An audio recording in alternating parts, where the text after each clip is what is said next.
Vintage vehicles ಅಂತ ಯಾವ್ದು ಕೇಳ್ತಾರೆ ಅಂದ್ರೆ ಯಾವ vehicle age more than 50 years ಆಗಿದೆ ಆ ವೆಹಿಕಲ್ಸ್ ನ ವಿಂಟೇಜ್ ವೆಹಿಕಲ್ಸ್ ಅಂತ ಹೇಳ್ತಾರೆ. ನೀವೆಲ್ಲರೂ ವೆಹಿಕಲ್ಸ್ ಲವರ್ಸ್, ನಿಮ್ ಹಳೆ ಗಾಡಿಗಳಂದ್ರೆ ತುಂಬಾ ಇಷ್ಟ ಇದೆ, ತುಂಬಾ ಇಷ್ಟಪಡ್ತೀರಾ. ನೀವೆಲ್ಲರೂ ಆ ಗಾಡಿಗಳನ್ನ ಸೇಫ್ ಆಗಿ ಇಟ್ಕೋಬೇಕು, ಕಾನೂನುಬದ್ಧವಾಗಿ ಇಟ್ಕೊಳ್ಬೇಕು ಅಂದ್ರೆ ನಿಮ್ಮ ವೆಹಿಕಲ್ ನ ವಿಂಟೇಜ್ ವೆಹಿಕಲ್ ಆಗಿ ಕನ್ವರ್ಟ್ ಮಾಡ್ಕೊಳ್ಳಿ. ಯಾಕೆ ಕನ್ವರ್ಟ್ ಮಾಡ್ಕೊಳ್ಳಿ ಅಂತ ಹೇಳ್ತಾ ಇದೀನಿ ಅಂತಂದ್ರೆ, ಕಾನೂನುಗಳು ಬದಲಾವಣೆ ಆಗಿ 20 ವರ್ಷದ ಗಾಡಿ ಅಥವಾ 30 ವರ್ಷದ ಗಾಡಿಗಳು RC ಕ್ಯಾನ್ಸಲ್ ಅಂತ ಹೇಳಿದ್ರೆ ರಾತ್ರಿ ನಿಮ್ಮ ಗಾಡಿಗಳು RC ಕ್ಯಾನ್ಸಲ್ ಆಗಿ ನಿಮ್ಮ ಗಾಡಿಗಳು ವೇಸ್ಟ್ ಆಗಿಬಿಡ್ತವೆ.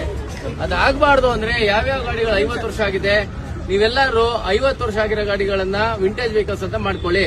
ವಿಂಟೇಜ್ ವೆಹಿಕಲ್ಸ್ ಮಾಡ್ಕೊಂಡ್ರೆ ಇನ್ನೊಂದು ಅಡ್ವಾಂಟೇಜ್ ಏನಂದ್ರೆ ಅದು ರಿನ್ಯೂವಲ್ 10 ವರ್ಷಕ್ಕೊಂದ್ಸಲ, ಬೇರೆ ವೆಹಿಕಲ್ 5 ವರ್ಷಕ್ಕೊಂದ್ಸಲ, ವಿಂಟೇಜ್ ವೆಹಿಕಲ್ 10 ವರ್ಷಕ್ಕೊಂದ್ಸಲ. ಆದ್ರಿಂದ ನಿಮ್ಗೆ ಒಂದು ಹೊಸ ರಕ್ಷಣೆ ಸಿಗುತ್ತೆ. ನಿಮ್ಮ ಪ್ರೀತಿಯ ಗಾಡಿನ ನೀವು ಕೊನೆವರೆಗೂ ನೀವು ಅದನ್ನ ಕಾಪಾಡ್ಕೋಬಹುದು. ಮತ್ತೆ ಅದರ ಬೆಲೆ ಕೂಡ ಜಾಸ್ತಿ ಆಗ್ತದೆ. ಆದ್ರಿಂದ ಎಲ್ಲರೂ ಸಾಧ್ಯವಾದ ಮಟ್ಟಿಗೆ 50 ವರ್ಷ ಆಗಿರೋ ವಾಹನಗಳೆಲ್ಲವೂ ಕೂಡ ನೀವು ನಿಮ್ಮ ವಾಹನಗಳನ್ನ ವಿಂಟೇಜ್ ವಾಹನವನ್ನಾಗಿ ಪರಿವರ್ತನೆ ಮಾಡಿಕೊಂಡು ನೀವು ಸಂತೋಷವಾಗಿ ಇರಿ. ಓಕೆನಾ?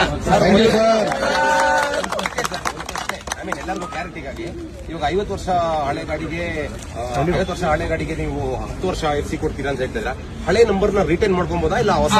ಅದು ಸದ್ಯಕ್ಕೆ ಇನ್ನೂ ಚರ್ಚೆಯಲ್ಲಿದೆ. ಅದು ಸದ್ಯಕ್ಕೆ ಇನ್ನೂ ಕಾನೂನಲ್ಲಿ ನಡೀತಾ ಇದೆ. ಮೋಸ್ಟ್ಲಿ ಅದು ಓಲ್ಡ್ ಅದೇನಾಗುತ್ತೆ ಅದು ಆದ್ಮೇಲೆ ಅದು ಇಂಪ್ಲಿಮೆಂಟ್ ಮಾಡಿದ್ರೆ